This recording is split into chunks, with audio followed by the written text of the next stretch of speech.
At my wedding, my dad announced he was having a baby with my ex's sister and blamed me for it. I'm Ava, I'm 29, I'm a trauma nurse who can tell you a lot about the precise moment a body knows it's in danger, and I swear to you I felt that same electric snap move through the ballroom the second the microphone squealed and my father cleared his throat like he was about to deliver a toast everyone would remember for the rest of their lives, which I guess he did, only not the way any of us could have predicted. Not the way I had rehearsed in my head through 100 night shifts, where I whispered vows into the hum of ventilators and believed that after a decade of holding strangers' hands at 3 a.m., I had earned one quiet, joyful day of my own. I've spent years training myself to move toward chaos instead of away from it, down a corridor, into a room, toward the bleeding, toward the thing that's hardest to look at, so I want to do that here too. I want to walk you straight into it with me because otherwise none of this will make sense.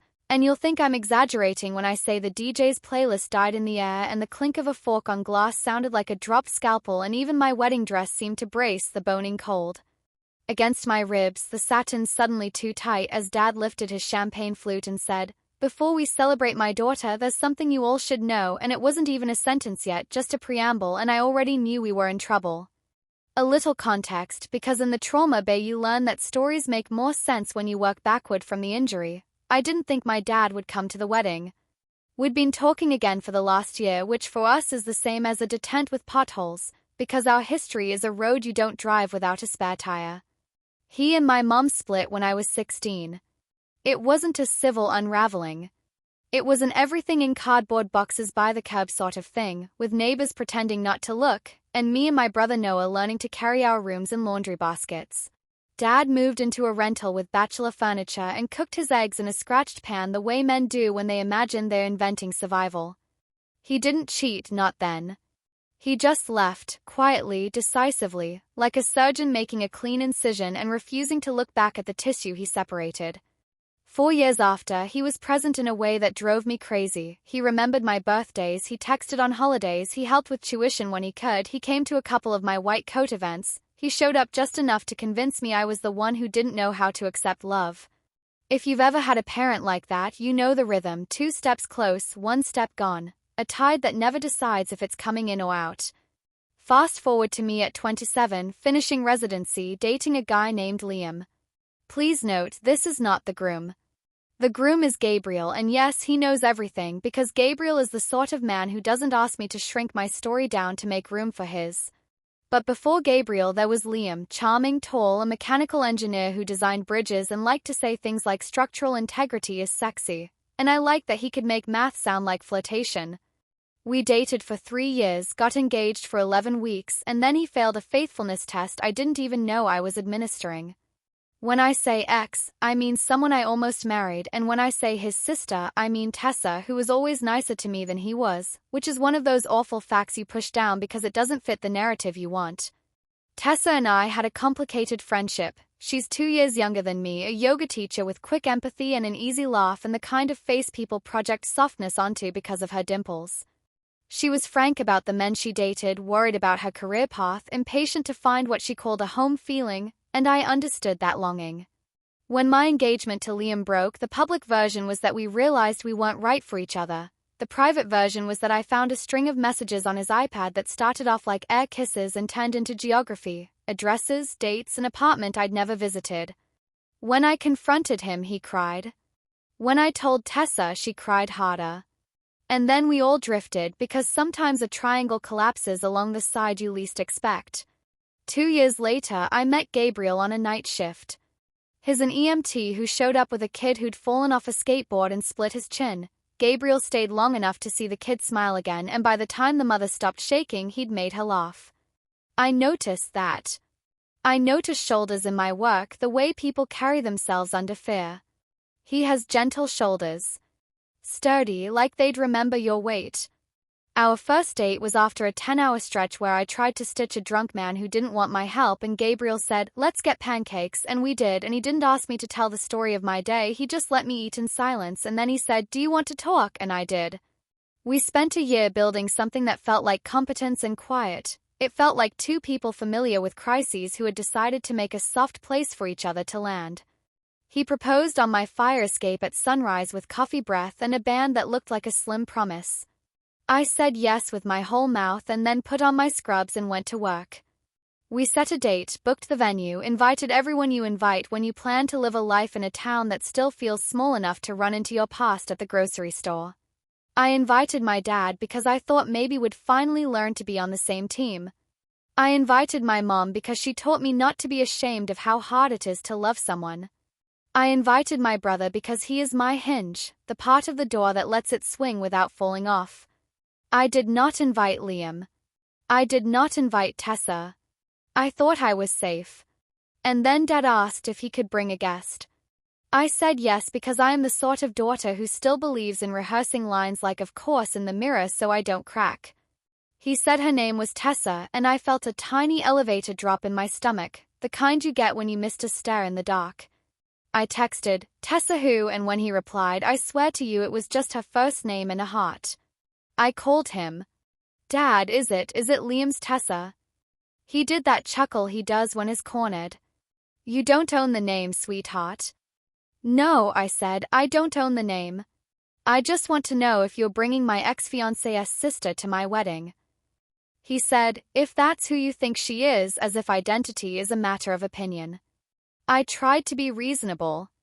We met at a cafe with a chalkboard menu and tepid lattes. When Tessa walked in, she looked exactly like herself and nothing like the problem she was about to become. She hugged me. She said, please don't be mad. I said, I'm not mad, because in the hospital I've learned that anger is an adrenaline burst that numbs the wound temporarily but leaves you shaking after. I'm concerned, I offered, like a nurse giving a family update in measured terms. Dad watched us. His eyes were bright the way his get when he's discovered a shortcut he thinks I should take. We didn't mean to hurt you, Tessa said. My brain started drafting discharge instructions for myself. Hydrate, sleep, don't text your therapist after midnight. Dad said, we're happy. He said it like a dare. And here's something I need you to know about me. I grasp for meaning in the minute I feel pain, and that's not always noble. Sometimes it means I build a thesis where there should be silence. The meaning I tried to assemble then was, maybe people collide who shouldn't, maybe we're all just falling through space, maybe this is a terrible coincidence with good timing. I told them both, okay, come, and Tessa cried with relief and Dad ordered a second latte and I went home and told Gabriel exactly what happened because secrets rot my stomach. He listened. He asked only one question, do you want this on your wedding day? I said, I don't want to police joy. And I meant it even as my chest felt like a drawer that sticks. On the day itself, sunny, with a breeze that lifted the hem of my dress like a benediction, the ceremony was simple and warm. Mom squeezed my hand and whispered, you look like yourself, and that is the highest compliment she can give, coming from a woman who looks like hope in sensible shoes. Gabriel cried quietly at the second vow. Noah tried to hide the fact that he was also crying by pretending to cough. We kissed and everyone clapped and my body flooded with that rare chemical of relief that usually only arrives after a hard code turns out okay. We were a bouquet of people who wanted good things for each other. I believed we were safe. Guests migrated toward the bar. The band found their groove. The caterer confirmed the timeline. Nurses love a timeline. We want to know the next dose, the next check, the next chart. I was ready to dance. Dad waited until the second course to stand. I should tell you how he looked, handsome in a way that used to embarrass me, thick hair, tie just a shade off the suit, someone who thinks presentation substitutes for confession. Tessa sat beside him in a pale dress that could have been bridesmaid but wasn't. When he lifted the glass, everything near him flattened, the conversation, the music, my pulse. People turned with the reflex of people who have been trained to respect microphones. He tapped the stem lightly. If I could have your attention, he said and cleared his throat. He smiled, God, that smile. The one that got him forgiven for years for things he didn't apologize for. I just want to say how proud I am of my daughter. He gestured toward me with real warmth and everyone clapped and I saw Mom's shoulders soften and I let myself breathe because maybe it would be okay, maybe he would just be a dad being a dad for once, and then he said, it's a day for family and I wanted to share that our family is growing. A murmur. A tilt. He took Tessa's hand. We're having a baby, he said. He said it like a gift. Like an offering. And, he added, this part almost a laugh, before anyone judges, we didn't steal anything from anyone. I wouldn't have been in this position if Ava hadn't torpedoed her engagement to Liam. She pushed us together, really. It's fate. I need you to understand, the room split. Not into sides like a neat incision. More like a rip in fabric that runs the way the threads decide. People made shapes that didn't look like people. Chairs scraped. Someone whispered what, like the word was too big to swallow. The band leader put his hand on his saxophone the way a person grips an armrest. Mom turned to me and said, "Do you want to leave?" And for a second I forgot my own name. Tessa didn't look at me. She stared at our plates like the salad might tell her what to do. Dad laughed, a tiny breathy thing, and lifted his glass higher, wanting the toast to redeem itself. I heard Noah say "holy" under his breath and then bite it off. Gabriel had his hand on my back and I could feel his fingers locating bone through fabric, an anchor you can't see. I stood up. Before I could think of a sentence that could survive the air my body decided. I walked toward my father. Sometimes in the trauma bay you have to speak in a voice that is bigger than you feel. "Dad," I said, and it carried. "Sit down." He smiled at me, indulgent, like I was 5 and telling him we needed to go home for bedtime. He said into the microphone, into the speakers, into every corner of that room, "Sweetheart, congratulate us." And I did a very UN wedding thing. I took the mic gently out of his hand, clicked it off, set it down, and spoke without amplification because I needed the room to hear me, not the speakers. "No," I said. "I will not congratulate you right now." A sound moved through the guests, a kind of exhale you hear in churches when someone says the truth out loud. "This is my wedding," I told him. "We can talk about your news tomorrow. We can talk about the past next week. But you don't get to make my day your scene." He tried to interrupt, but without a mic he had to use his actual voice, and it was smaller than he wanted. "Ava," he said, "I'm just being honest." I said, "Honesty without timing is cruelty." He did what he always does, he blamed me for how he behaved. "You made me the villain," he said, and something inside me, old and obedient, rose like a hand to take responsibility. But something new arose with it, something I have been growing without noticing, the way you grow muscle when you lift the same patient every night, the ability to refuse a story that hurts me. "No," I said again, and it was the easiest word I've ever said. I turned to the room, to my people. "We're going to have dessert," I announced, "and we're going to dance." And then I did a thing I did not plan. I took Gabriel's hand and walked to the dance floor and asked the band to play the song we'd chosen for later. The band leader blinked, nodded, raised his horn. The first note slid into the air and the floor filled up with the people who love us, who were desperate to be told what to do with their bodies in such a strange storm. We danced. Not in bliss. In defiance. In faith. In the belief that you can hold your boundary and still keep your joy. Dad and Tessa left after 10 minutes, plates untouched. My aunt whispered, "Good riddance," and my uncle looked like he'd swallowed a bee, and my mother breathed out a decade of something I didn't realize she still carried. The rest of the night was a choppy sea that we learned to surf. People came up to me with faces split between apology and awe. I kept saying we're okay because we were. Not unharmed. But intact. When the last song ended, when the lights rose, when the last hug felt more like a brace than a squeeze, Gabriel and I went upstairs to our hotel suite and I took off my dress like a costume and stood in the shower and cried the kind of tears that feel like blood leaving a wound. Not elegant, necessary. Gabriel sat on the floor outside the bathroom door and told me stories about the silliest patients he'd ever transported. One who demanded he play her favorite podcast on the way to the ER, one who flirted while vomiting, one who asked if the ambulance had snacks. And I laughed, the way you laugh after you've survived something and your body returns your breath like a found object. I slept tangled in sheets and relief. The morning after, my phone was a museum of reactions. Dad had sent 3 texts. "You overreacted. We need to talk.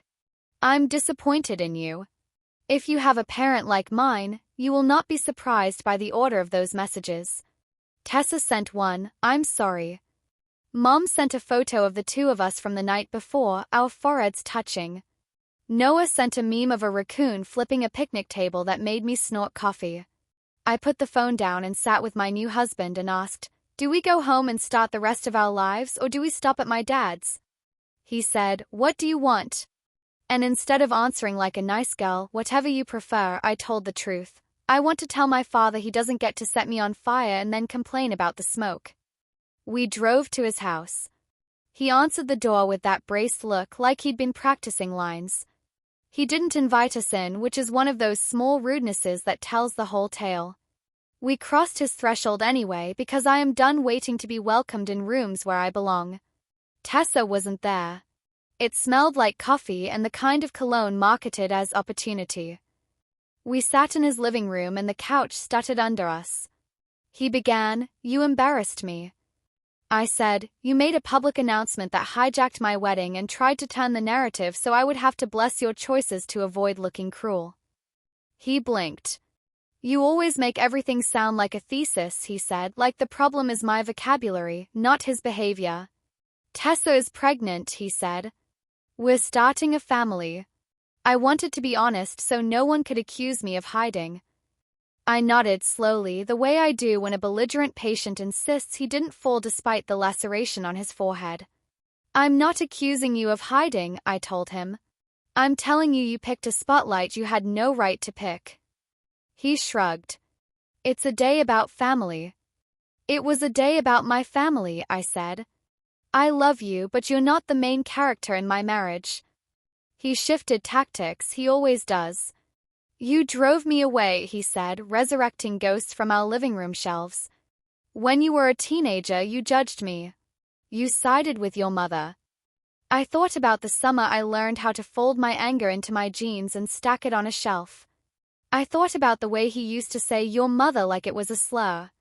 I thought about the way, when he left, I carried his absence around like a skill set. "I was 16, I said. "I didn't have the power you think I had." He looked at Gabriel, maybe hoping for male camaraderie. Gabriel didn't offer it. He has boundaries like load-bearing walls, they hold up the shape of a house. "I'll be clear," I told my father. "I am not cutting you off. I am not demanding anything. I am saying if you want a relationship with me, you will apologize for what you did, you will not rewrite it, and you will not punish me for having limits." He stared at me. He did the math of what he could live with. He said, "I'm sorry you feel that way." I stood up. "That's not an apology," I said, and I left, because sometimes the only way to move toward yourself is to move away from someone else.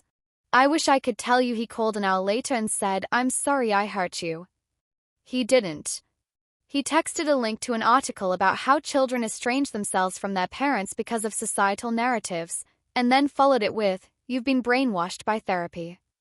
If you've never been told that, let me translate. You've learned a language that requires accountability, and I do not speak it.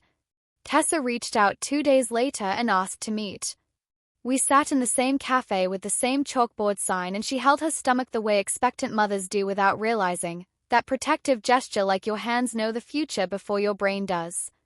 "I'm sorry," she said again. I should have stopped him. I believed her.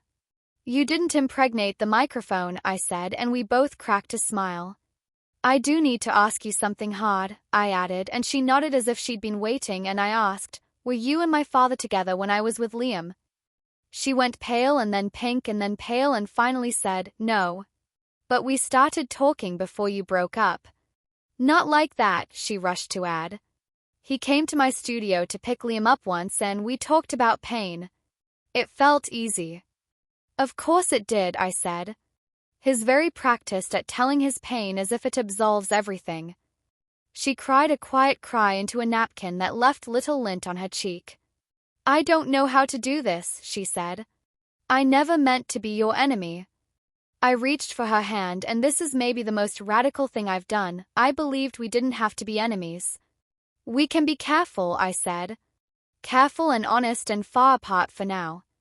She nodded and whispered, "Thank you," and I understood that sometimes compassion is a fence, not a tunnel. I kept living. That sounds simple, but it felt like a full-time job. I went to work and watched a teenage boy teach his own father how to breathe again after a panic attack.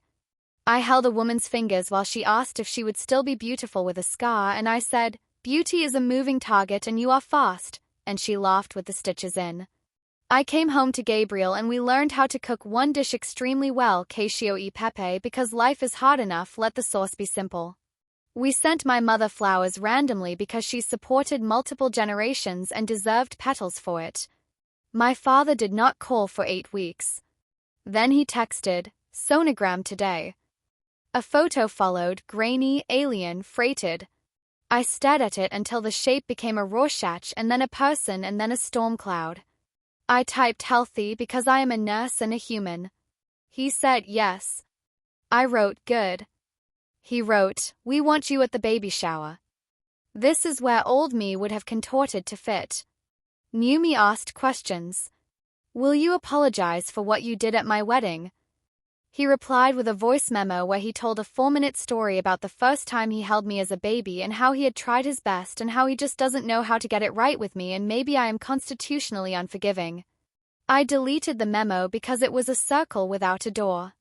I wrote, "I love you. I will not come unless you apologize." He responded with K. I didn't go. Time passed. The baby, a girl, came early and came loud. He texted from the hospital, "She's perfect." I sent a gift to the nurse's station because I know who picks up the slack. He sent a photo of Tessa looking like a softness I wanted for her, and I realized you can want good things for someone and still not want them close. He didn't use my name when he announced the birth on social media. He said, "Our families are thrilled," a sentence that did a lot of work without saying much. People I grew up with messaged me wild rumors. I learned to say, "We're not discussing this," and feel good in my mouth afterward. Here's the part one didn't expect. One afternoon, months later, I was walking out of a 12-hour shift that had gone wrong in too many small human ways, and I found my father waiting by the employee entrance, holding a paper bag from my favorite deli and looking older than he had any right to look. "Please don't yell," he said, which made me want to yell. "I have 15 minutes before my bus," I told him, because parameters help me be kind. He handed me the bag. "Turkey on rye," he said, as if the sandwich could do penance. He started with his script, "You're stubborn, you make me feel judged, I'm just trying," and then he stopped and something shifted, and for the first time maybe in a decade he didn't try to sell me on his version. "I hurt you," he said, and I almost didn't hear it because my brain didn't know what to do with the shape of that sentence. "I hurt you and I wanted you to fix it for me," he said, and the neon lights above us flickered like the sky was listening. "I'm sorry, Ava." He did not add "you made me" or "but." He did not present a bill. He just stood there with his hands empty. I didn't fall into his arms. I didn't give him absolution like a sticker. I said, "Thank you," because he had finally given me something I could pick up without cutting myself. "I need time," I added. "I need consistency." He nodded, like a man practicing a language he has only learned the basic phrases in. "I can do that," he said. "I can try. We are not a fairy tale now." He comes over for dinner once a month and we talk about real things for 20 minutes and weather for 40, which is our ratio for survival. He doesn't bring Tessa the first 3 times and then asks and I say, "Okay," and she comes with the baby and we pass her like a map no one knows how to read but we all hope leads somewhere good. My mother makes pies that taste like forgiveness without saying the word out loud. Noah stands near the door for a while, then relaxes. Gabriel watches me, not them, and when he catches my eye he lifts his eyebrows. "Are you okay?" And I am. Not because my father changed into a different species of person overnight, not because I changed into an unhurt version of myself, but because I decided that other people's choices do not get to set my oxygen level. If you're wondering whether I regret inviting him to the wedding, I don't, not exactly. Regret is a luxury for people who think they could have engineered a different reality with perfect foresight. I don't have that fantasy anymore. I have this, a day that was mine interrupted and then rescued by love that held. I have a husband who danced me through disaster and a mom who stood next to me like a small, relentless lighthouse and a brother who texted raccoon memes when words were too heavy. I have a job that reminds me every day how the line between catastrophe and ordinary is thinner than people think, and that what saves us is rarely the lack of injury and almost always the presence of care. When people ask me about my father now, I tell them the most generous true story I can. He is learning. So am I.